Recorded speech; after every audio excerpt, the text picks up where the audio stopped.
오늘 이 시간 하나님께서 우리에게 주시는 말씀은 구약성경 전도서 7장 1절에서 4절까지 말씀입니다. 구약성경 954쪽입니다. 구약성경 954쪽 전도서 7장 1절에서 4절까지 말씀 함께 보도록 하겠습니다. 전도서 7장 1절에서 4절까지의 말씀입니다. 같이 말씀을 봅니다. 함께 읽습니다. 좋은 이름이 좋은 기름보다 낫고 죽는 날에 출생하는 날보다 나으며 초상집에 가는 것이 잔치집에 가는 것보다 나으니 모든 사람의 끝이 이와 같이 됨이라. 산 자는 이것을 그의 마음에 둘지어다. 슬픔이 웃음보다 나음은 얼굴에 근심하는 것이 마음에 유익하기 때문이니라. 지혜자의 마음은 초상집에 있으되 우매한 자의 마음은 혼인집에 있느니라. 아멘. 지난 1월 24일부터 오늘이 며칠이죠? 2월 9일이죠. 지난 1월 24일 얼마 전이죠. 얼마 전 며칠 안 됐는데 정부 국무회의에서 우리나라 장래에 관한 중요한 변화가 시행되었습니다. 시행되기로 의결이 됐습니다. 뉴스를 통해 아시는 분도 계시겠지만 이제까지 금지됐던 그 3분장이 법적으로 가능해졌습니다. 3분장이라는 것은 그 화장한 유골의 골분을 산이나 바다에 뿌리는 것을 말합니다. 장례는 매장에서 화장으로 변천하였고 또 화장 후에는 유족들이 그 유골함을 납골당에 모시거나 또 추모공원에 자리를 별도로 마련하여 장사하곤 하였습니다. 제가 어렸을 때만 해도 마을에서 누가 돌아가시면 사람들이 다 상여를 맺습니다. 그 노래를 부르면서 하는 거 있잖아요. 장례가 있는 날이면 마을 사람 모두가 나와서 세상을 떠난 사람을 또 추모하고 또 그 사람에 대해서 말하기도 했던 것이 기억이 납니다. 그리고 어떤 사람들은 장지까지 따라가기도 했습니다. 그러나 이 30년 전부터 화장하는 문화가 급속도로 확산이 되었습니다. 예전처럼 마을에 상여를 맬 사람도 부족하고 또 핵가족화가 되면서 장래에 대한 인식이 달라졌기 때문입니다. 이제는 장래가 나면 화장이 당연한 절차로 여겨집니다. 그런데 화장하고 그 유골함을 봉환시설에 안치해 왔는데 이 봉환시설이 포화 상태가 되어간다고 합니다. 특히 수도권에 사람들이 많이 살다 보니까 사망하는 분들도 많아서 사망자의 40%가 우리나라 전체로 봤을 때 수도권에 집중되어 있다고 합니다. 동시에 65세 이상의 고령 인구가 급증하면서 매년 사망자가 늘고 있는데요. 우리나라에서 매년 사망자 수가 어느 정도나 될까요? 매년 한 해에 돌아가신 분들이 얼마나 될까요? 한 10만 명 돌아가실까요? 한 20만 명 돌아가실까요? 10만 명, 20만 명 이 정도는요. 읍단이 다 전체 인구예요. 그죠? 30만 명이면 한 도시예요, 도시. 얼마나 되냐면요. 2020년부터 올해가 2025년인데 사망자 수가 30만 명을 웃돌기 시작했고요. 2023년에는 35만 2,500명이 넘었다고 합니다. 그래서 이런 추세라면 2072년에는 매년 사망자가 69만 명에 이를 거라는 보건복지부가 예측하였습니다. 사정이 이렇다 보니까 현재의 봉환시설이 감당할 수 없다는 판단에 산이나 바다에 유골의 골분을 뿌리는 3분장을 시행하게 되었답니다. 얼마 전부터 제 마음에 죽음에 대한 설교를 해야 하지 않을까 하는 그런 마음이 있었습니다.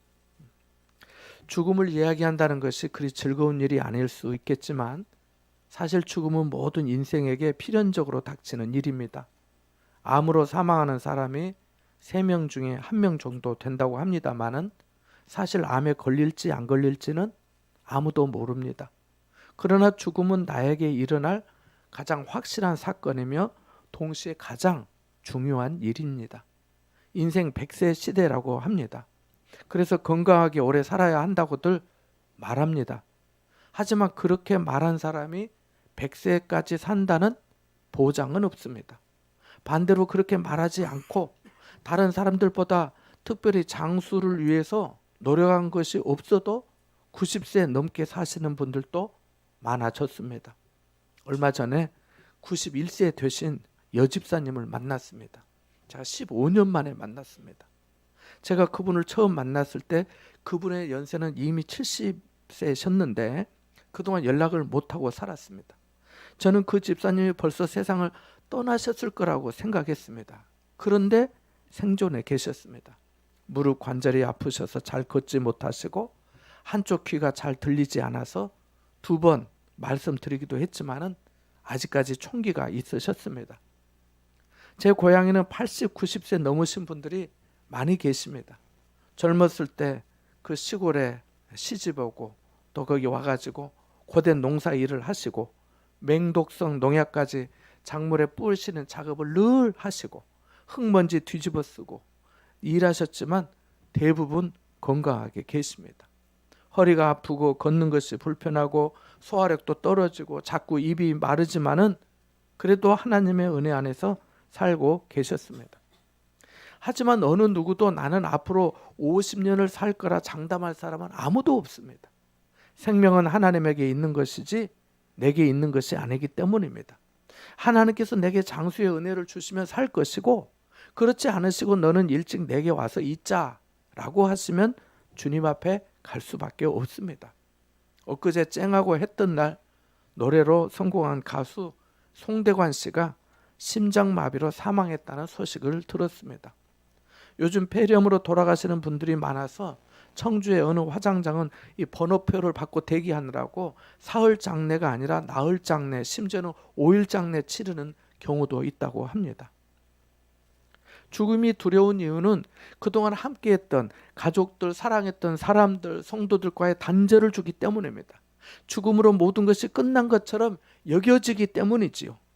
사람은 어딘가에 소속이 되고 연합하고 함께 함 속에서 자신을 발견하고 존재감을 확인하고 함께 웃고 즐거워하고 슬퍼하는데 이런 모든 것과 단절되기에 두려운 겁니다.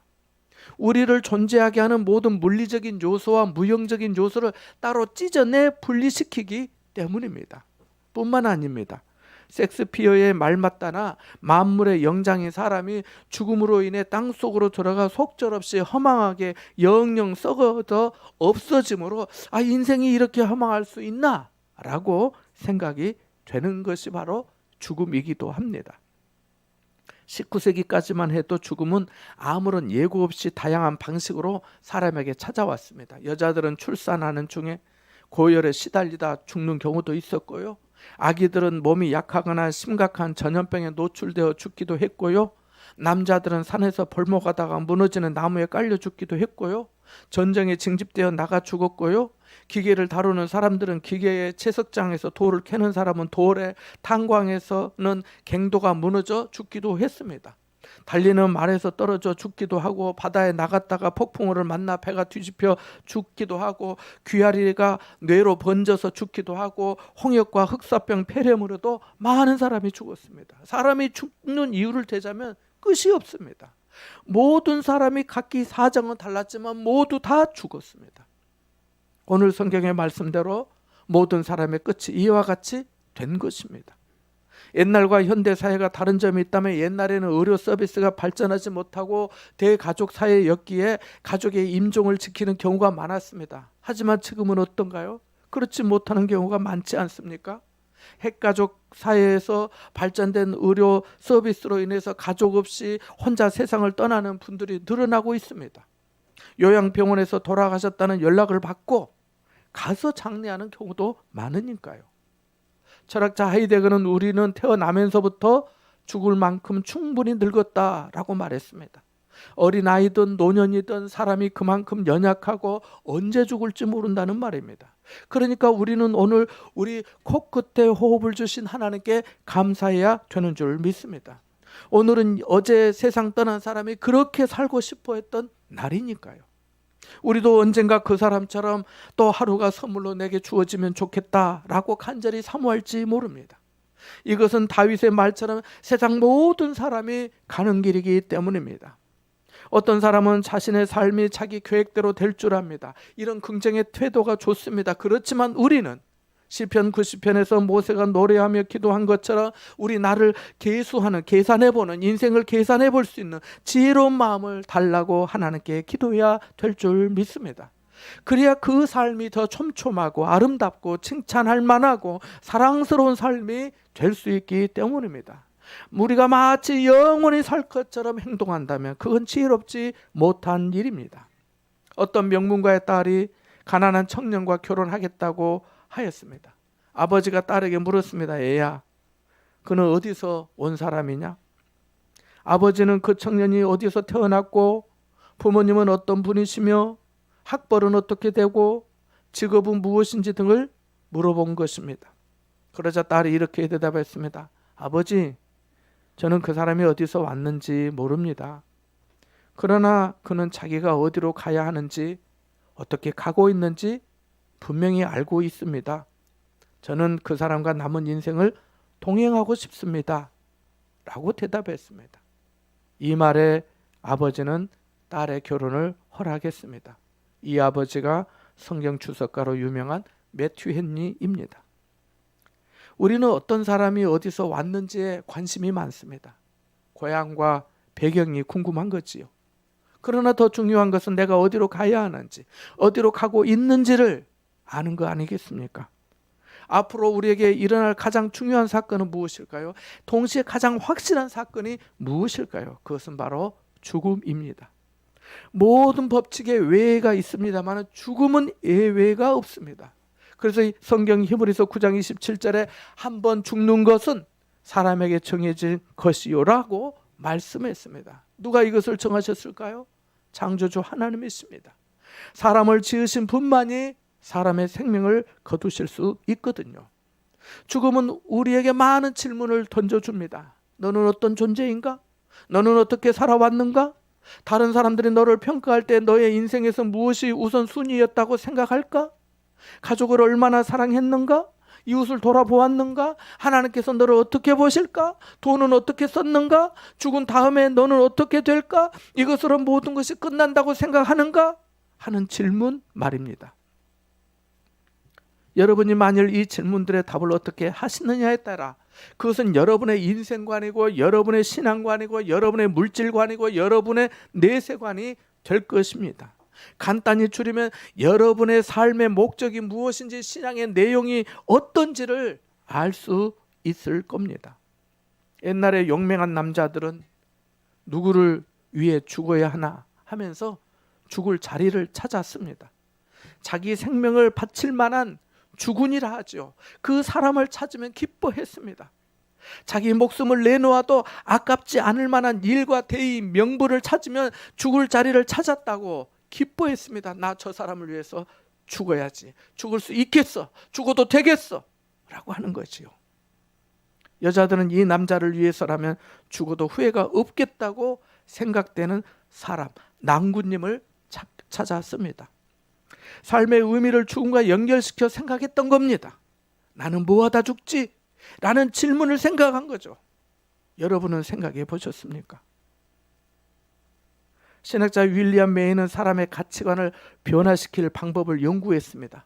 하지만 그 무엇으로도 변화되지 않았습니다. 정말 사람은 잘 안 변합니다. 우리 자신을 보아도 잘 알 수 있을 겁니다. 그런데 윌리엄 메이가 연구를 거듭한 끝에 사람이 죽음을 의식했을 때 변하게 된다는 것을 발견했습니다. 그래서 이렇게 결론을 내렸습니다. 죽음은 인생의 의미를 변화시키고 삶의 새로운 방향성을 제시하는 결정적인 가치다라고 말입니다. 죽음 앞에서 모든 가치는 극적으로 변하고 모든 가치가 제 자리를 찾더라는 것입니다. 노벨상을 받은 알프레드 노벨이 가치관을 바꾸고 삶의 방향을 결정적으로 튼 이야기를 아실 겁니다. 그는 어려서부터 화학과 기계공학에 소질이 있었고 모국어인 스웨덴어를 비롯해서 영어, 불어, 독어, 러시아어까지 능숙하게 구사했습니다. 그는 연구에 연구를 거듭하여 폭탄 제조로 큰 돈을 벌었고 사업에도 수완이 좋았습니다. 사람들은 그를 미치광이 과학자라고 말하기도 했습니다.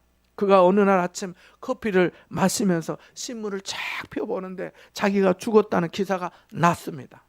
사실은 그의 형이 죽었는데 기자가 잘못 알고 노벨이 죽은 것으로 기사를 쓴 겁니다. 그런데 사람이 죽으면 그 사람에 대한 평판이 실리게 되잖아요. 노벨도 그랬습니다. 노벨이 그 기사를 보면서 아, 내가 이렇게 살아왔구나. 내가 사람들에게 이런 평가를 받았구나. 이렇게 끝내서는 안 되겠다. 좀 더 의미 있게 살아야겠구나 하고 삶의 방향을 바꾸었습니다. 그래서 다이너마이트를 발명해서 버는 그 엄청난 돈을 유익하게 쓰기로 결정하였습니다. 그의 유언에 따라 노벨상도 만들어지게 된 거 아닙니까? 한 사람의 선택과 결정이 지금까지 세상을 이롭게 하고 있는 겁니다. 이렇듯 죽음을 의식할 때 삶이 변화됩니다. 죽음이 가져다주는 의미가 더 있는데요. 죽은 다음을 생각하게 합니다. 생각해 보십시오. 멀쩡하게 생각하고 말하고 판단하고 사랑하고 섬기며 살았던 사람이 죽으면 윤회설에서 말하는 것처럼 무슨 뱀이 되고 쥐가 되고 새가 되고 소와 돼지가 된다는 게 이상하지 않습니까? 그건 아닌 겁니다. 그럼 우리는 성경이 죽음을 어떻게 말씀하고 있는지를 고찰해 봐야 합니다. 히브리서 9장 27절에 한 번 죽는 것은 사람에게 정해진 것이요 그 후에는 심판이 있을 것이라고 합니다. 죽음으로 끝이 아니랍니다. 사람이 안개처럼 사라져 버리는 게 아니라는 거예요. 누가복음 16장에 보면 흥미로우면서 죽음에 대한 교훈을 주는 이야기가 나옵니다. 예수님이 들려주신 말씀이지요. 부자와 거지 나사로가 있었습니다. 부자의 이름은 성경에 나오지 않지만은 거지의 이름은 나사로라 나옵니다. 부자는 이름은 안 나오지만 자색옷과 고운 베옷을 입고 날마다 호화롭게 즐기며 살았습니다. 부자는 부스럼까지 나 있었고 개들이 그것을 핥았습니다. 그 헌대라 하지요.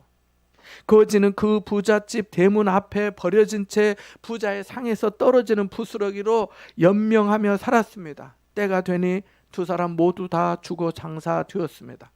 성경은 그 거지가 천사들에게 받들려 아브라함의 품에 들어가고 부자는 장사되었다고 나옵니다. 아마 부자의 장례식이 화려하고 대단하였을 것입니다. 하지만 성경은 전혀 그것에 주목하지 않습니다. 시신의 고급 베옷이 무슨 소용이겠습니까? 금으로 만든 관이라고 해도 그게 죽은 자에게 무슨 소용이겠습니까? 그것보다 천사들에게 받들려 가느냐 못 가느냐가 더 중요하지요. 두 사람이 죽었는데 거지 나사로는 아브라함의 품에서 위로를 받으며 안식합니다. 그런데 부자는 음부에서 불꽃 가운데 고통을 겪습니다. 살았을 때는 화려하고 호화롭게 살았지만 죽어서는 완전히 비참한 영혼이었습니다. 그래서 아브라함에게 그 부자가 말합니다. 아버지 아브라함이여, 나를 불쌍히 여기소서. 나사로를 보내어 그 손가락 끝에 물을 찍어 내 혀를 서늘하게 하소서. 내가 이 불꽃 가운데서 괴롭습니다. 괴로워하나이다 라고 말합니다. 부자가 세상을 떠난 후에 자신의 처지가 어떠할지 알았더라면 자기만 생각하고 그렇게까지 살지 않았을 겁니다. 예수님은 십자가 우편에 달린 강도가 예수여 당신의 나라에 임하실 때에 나를 기억하소서라고 할 때 그에게 오늘 나와 함께 낙원에 있으리라고 하셨습니다. 강도는 자기 죄에 응당받아야 할 벌을 받는 순간이었지만 예수님을 구주로 믿고 자기 영혼을 부탁했습니다. 그리고 예수님은 그에게 은혜와 자비를 베풀어 주셨습니다. 제 생각에 강도는 그 인생에서 최고의 결정을 한 것으로 보입니다. 56세에 세상을 떠난 애플의 스티브 잡스는 중요한 결정을 내릴 때 내가 곧 죽는다고 생각하는 것이 가장 큰 도움이 된다. 이 생각으로 온갖 자존심과 두려움을 물리칠 수 있었다라고 말했습니다. 죽기 전에 한 말이에요. 죽음을 생각하는 것은 시간의 스펙트럼을 아주 넓히는 일입니다. 죽음을 생각하면 영혼에 대한 시각이 열리기 때문입니다. 눈앞의 일만 생각하는 것이 아니라 더 높고 더 넓은 그 전체적인 각도에서 인생을 바라보기 때문입니다. 이제 본문의 말씀을 다시 한번 읽어볼까요? 1절에서 4절 말씀을 한 번 더 읽어보겠습니다. 같이 봅니다. 시작. 좋은 이름이 좋은 기름보다 낫고 죽는 날이 출생하는 날보다 나으며 초상집에 가는 것보다 잔치집에 가는 것이 보다 나으니 모든 사람의 끝이 이와 같이 됨이라.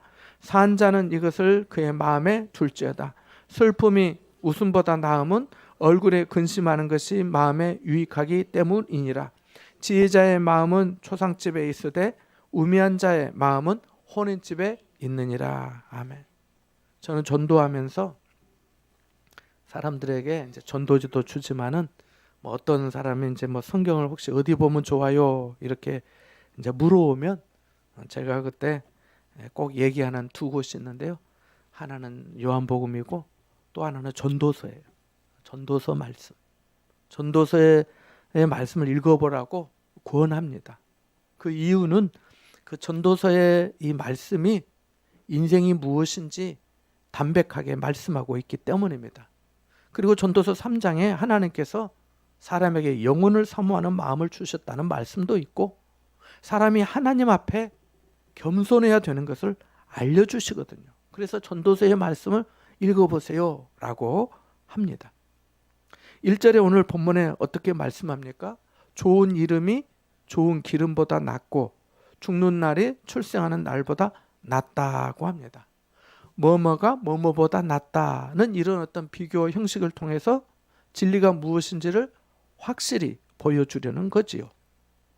우리는 보통 출생을 축하하고 죽음을 애도하는데 본문에서는 반대로 말씀합니다.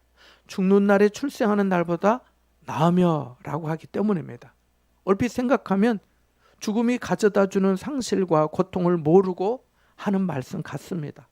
하지만 믿는 사람으로서 다시 생각해 보면 그렇지 않습니다. 믿는 사람에게 있어 죽음은 영원한 결말이 아니라 예수 그리스도 안에서 다시 만나는 소망의 시간으로 이어지기 때문입니다. 그래서 예수님께서 나는 부활이요 생명이니 나를 믿는 자는 죽어도 살겠고 무릇 살아서 나를 믿는 자는 영원히 죽지 아니하리라고 하신 겁니다. 좋은 이름이 좋은 기름보다 낫다고 하는데요. 아주 좋은 예가 성경에 나옵니다.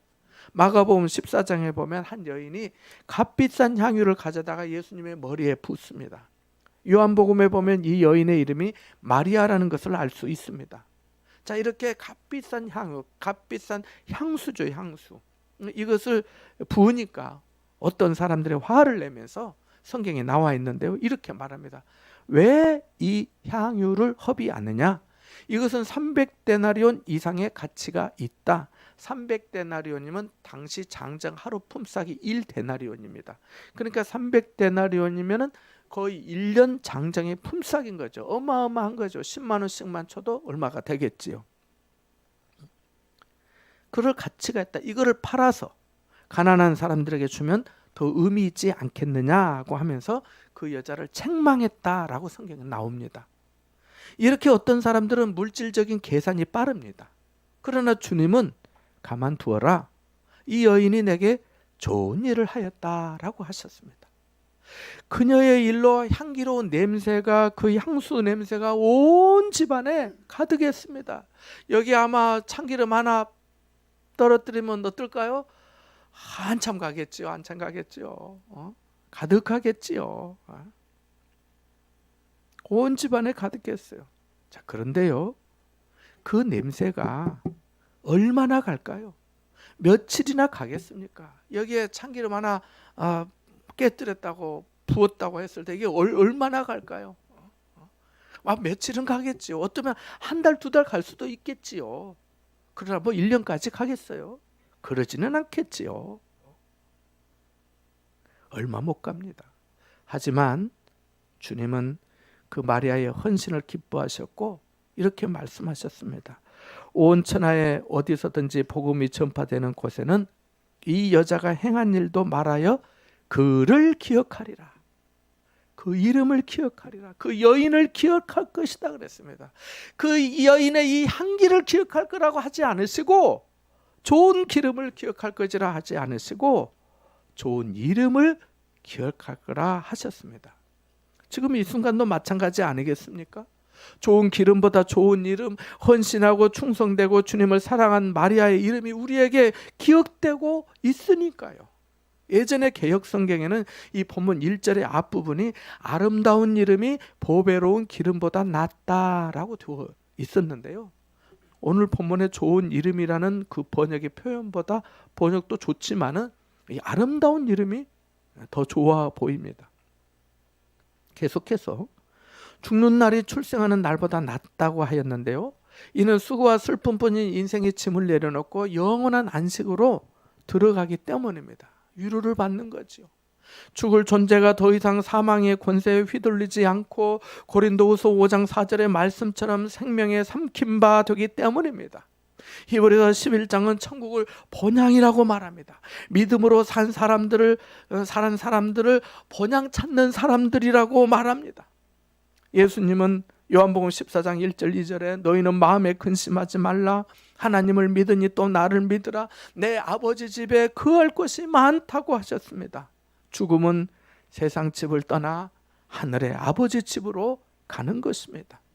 대학 총장을 지낸 어떤 분의 죽음을 앞둔 자신을 사람들이 찾아와가지고 이제 안타깝고 또 사랑하는 마음에 눈물을 훌쩍거리면서 울고 하니까 그분이 이렇게 말했습니다.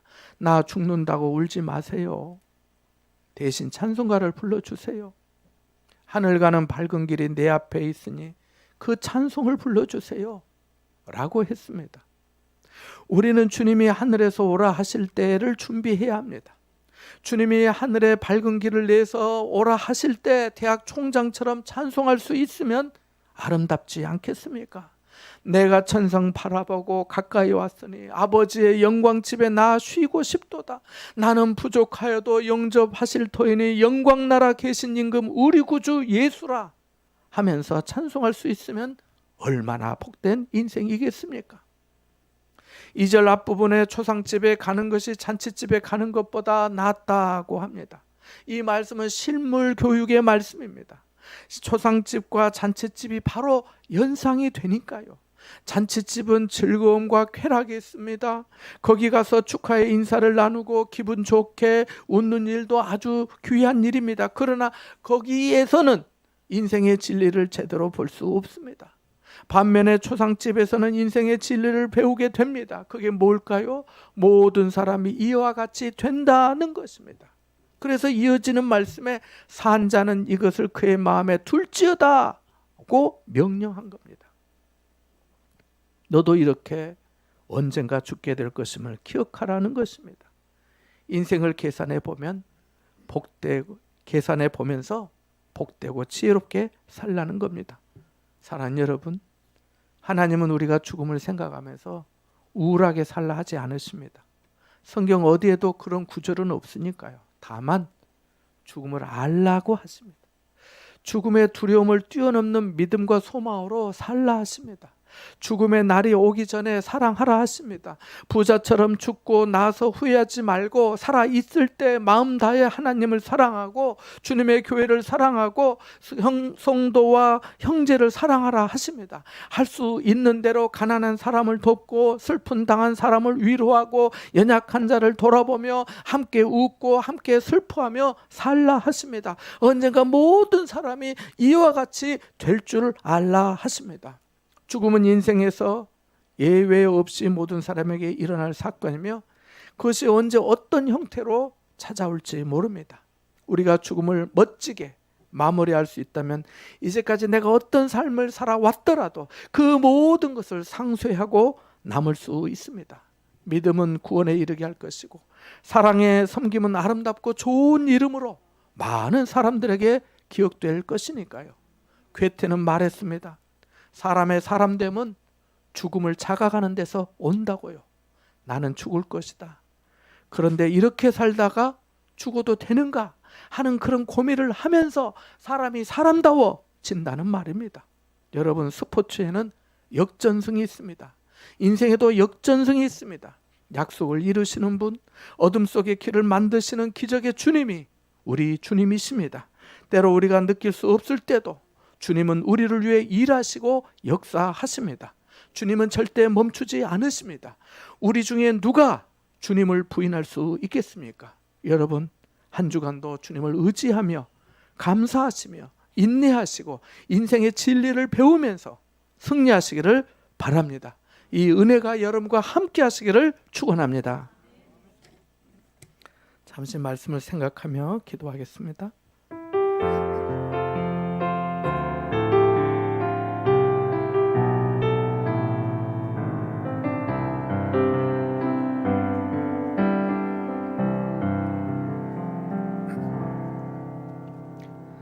창조주 하나님 아버지, 우리에게 생명을 주시고 우리 삶을 붙들어 주심에 감사드립니다.